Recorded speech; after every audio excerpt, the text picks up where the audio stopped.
My newly engaged friend implied that the reason my boyfriend hasn't proposed after 3 years is because he doesn't actually want to marry me, and now I'm terrified she might be right. So my friend Elise is engaged to Rick, and I, 29 female, am dating Luke, 31 male. Elise and Rick have been engaged for a year, together for 2, and I've been with Luke for 3 years now.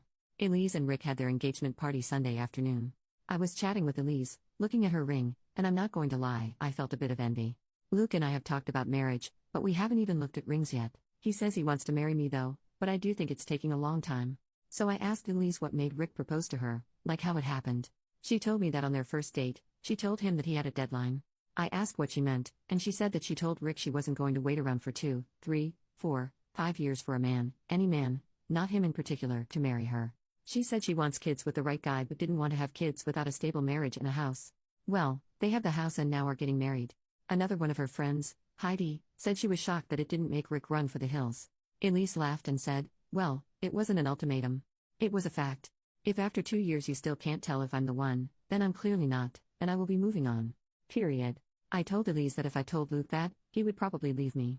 That's when Elise said that Luke probably isn't the right one then, if after 3 years he'd leave me for expecting marriage. That hurt my feelings, so I told her that marriages don't always last and doesn't mean someone is the one just because they propose. She said she wasn't worried, that she and Rick were in love and knew life would not be easy, but she's prepared to make it work.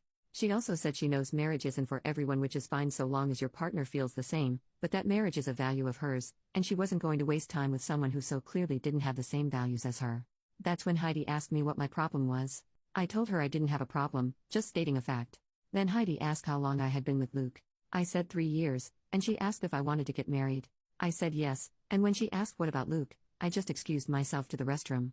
Not much else happened at the party, but when Luke and I left, I told him about the conversation. Luke laughed and called Elise ridiculous. I asked what he meant and he said, verbatim, only desperate and crazy women have a policy like that. Let it happen when it feels right. So I asked him if he wanted to marry me, to which he said of course, and I asked then why weren't we engaged when we've been together longer. He said he wasn't ready yet and our relationship was fine the way it was. I asked how long did he have to wait to know and he shrugged and said does it matter? We're together and that's what is important. The conversation paused for a minute and then Luke asked me not to be like Elise. He said that he doesn't like being forced to do something. I asked him if Rick felt that way. He's good friends with Rick. He admitted that Rick never said he felt forced and that he had been planning to propose to Elise 6 months after they met, but waited a bit to make sure he wasn't just jumping into something. I asked Luke if it would be okay for me to look at rings. He said I could, but to not get my heart set on anything because he wasn't ready, and he said even if he wasn't willing to spend more than $1,500 on an engagement ring. Elise's ring obviously cost more than that. I never asked her how much it was, but center diamond is 2 carats, and the rest of the band is covered in diamonds. I remember she was asked once how much it was. She wouldn't answer but said that Rick bought a ring he wanted her to love and did not care about the price. He found the ring she liked, looked at the price, and saved money to purchase it debt-free. I didn't mention that to Luke, but her telling me that came back when Luke said he was only willing to spend $1,500 on a ring I'm not even allowed to really look for. I'm not really sure why, but the conversation with Luke and Elise has made me very sad. I'm slightly angry at Elise for her implications, but mostly I'm disappointed in Luke based on our conversation Sunday. He hasn't mentioned it since this weekend, but it's all I can think about. Did Elise go about it the right way? Is Luke wasting my time? I don't know, both of those conversations Sunday have me feeling like something is off. Update 4 days later. First, some info. Elise and Rick will have been together 3.5 years by the time they get married. I also think I gave the wrong impression of their relationship. Elise didn't demand a proposal from Rick, and she was surprised when it came. They honestly sound like they just had a whirlwind romance. She also didn't say she had to be married by the end of 2 years, but that you should know if you want to marry her by the end of 2 years and be ready to be engaged so long as financially, work-wise, and in personal life everything is okay. They were together for a year and a couple months before he proposed. He did not propose at 6 months. He told Luke he knew she was the one at 6 months and started looking for rings then, but they got engaged later than that.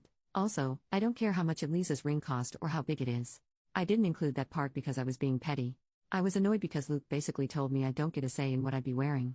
He developed the budget on his own without talking to me about it, and he knows next to nothing of jewelry and has never asked me what I like. I always thought he'd do what Rick and other mutual friends did, which is look together, develop the budget together, and then he picks what he thinks I would like. Rick didn't have the money for Elise's ring, his own words, so he made a financially sound decision to save up for a ring he knew she'd like but wouldn't break their bank either. I figured Luke was going to do the same thing, but apparently he had no intentions of doing so. Lastly, someone mentioned that Rick doesn't have as much going on as Luke does, which isn't true. I don't know what Rick actually does, but he works for a major company in the financial department. He's not an accountant, but he basically supervises all money coming and going, sort of like a treasurer. Elise is a school guidance counselor. So both are very educated, no kids outside of their relationship, and are doing okay. Anyway, with me and Luke, he is very much go with the flow. More than I thought, actually. The reason I didn't reply to my first thread is because I decided to talk to Luke first. Long story short, we broke up. Several comments said I needed to communicate what I wanted clearly to Luke, so I took an hour to write out what I really wanted in the next couple of years and then told Luke the night I posted the first thread. I told him that after 3 years, we should be seriously considering the next step. I told him I wanted kids, and with my age, I'm scared of health problems and complications if we wait too long. I told him that before we buy a house, we were looking, that I want to at least be engaged like Elise and Rick were. That's not a comparison per se, but I reflected on this and I think buying a house with a boyfriend who can't tell me when he wants to be engaged isn't very smart. Elise and Rick were engaged when they bought their house, so were several of our married friends, and I realized that's the minimum stage in our relationship I want to be in before purchasing a home. Luke's reaction was not pleasant. He told me he felt like I was trapping him in a corner and demanding a ring when I wasn't. I told him I wanted to plan and to see if we were on the same page, but I wasn't expecting a ring tomorrow or anything, just over the next year or so. He told me he'll propose when he's ready, and me bringing it up over and over again is making him not want to do it because he thinks I just want a ring, but I don't. I want a family, but I don't want to be one of those women who has a kid with a man who doesn't actually want the same things I do. I told him that he doesn't seem like he wants to get married, and that's when he said it. Luke told me he wants to get married but admitted he didn't know anymore if he wanted to marry me in particularly. When I asked why, he said he doesn't think I have enough ambition. Luke wants to get a promotion at his job, he works in marketing, he's going to school for his master's, and he's into self-improvement like going to the gym and eating healthier and mental health books. He said he felt like I just wanted a marriage and kids and then I would be a stay-at-home mom, which he doesn't want me to do. He wants me to work, but I work as a secretary for psychology service. Luke makes almost 3 times as much as I do. And I don't want to go back to school. I hated it the first time, and I can't afford to do it again even if I wanted to. Plus, I love my job. Great pay, great benefits, and my bosses and coworkers are really cool. But he told me that was an excuse, and he doesn't want to be tied to someone who is, as he said, okay with just being okay, and that he wants more than that out of life. I was angry because I feel like I've asked this of him before and he always said he wants to marry me. I did tell him before I wanted to be a stay-at-home mom if financially we could afford it, and I guess he didn't want me to be. So, I told him I was done with the conversation and have been staying at a friend's house. I've messaged him a couple times to try and talk to him since, but he only responds saying he thinks we are on different pages and the relationship needs to be done so we can find what we want. I'm really sad and upset and feel like I wasted my time and that Elise was right. Luke took our relationship status off of Facebook and a ton of people have been asking what happened. His responses to my text messages also just seem so cold. From what I've heard from mutual friends, he sounds like he's doing okay and went out Friday night with some friends to a bar. No, I have not talked to Elise though she did reach out. But that's what happened. I don't even know anymore.